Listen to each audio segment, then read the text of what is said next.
Uganda Vocational and Technical Assessment Board Executive Secretary Oyesije Onesma says the sector is undergoing a transformation with new training standards and stronger collaboration with industries.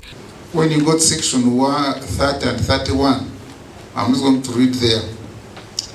You see how the training is going to be. You begin with skilling centers, you go to the technical schools, you go to colleges, then you go to polytechnic, then you go to the university. So you go and tell your students that these problems, you know, the problem why we had lost the direction of skilling was that while you are preparing this student, you have to prepare him that at one time, or you prepare him or her, he has to join the general education. He stressed that graduates should focus on solving everyday technical problems, reducing reliance on costly technicians. And actually what people want in the field, they are people with skills, not with what? With their lot of knowledge. But they're also necessary. We are not saying the other side is not good. It's very, very good and it's very, very important.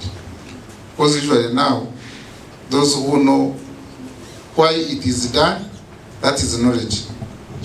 But those who know how it is done, that's the skill. But these two distinctions go together. So out of this reform again, we are going to have TVET qualification framework. Deputy Executive Secretary Ms. Jalia Nasaza emphasized the importance of competence-based training, ensuring students are fully prepared for the workplace. This competence begins with all of us.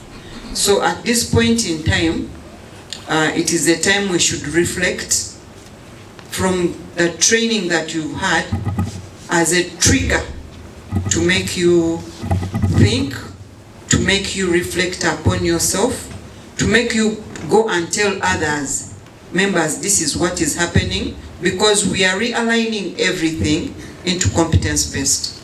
With growing student numbers and increased industry involvement, Uganda's TVET sector is shaping a bright future.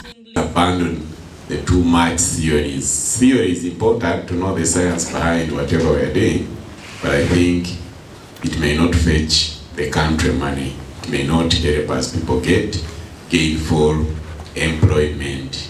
However much theory you have studied on electrical installation and so on, but what matters at the end of the day, can you actually wire somebody's house? This was during the conclusion of the second phase of the Uganda Vocational and Technical Assessment Board Assessors Training Workshop held at the Uganda Industrial Research Institute in Namanve.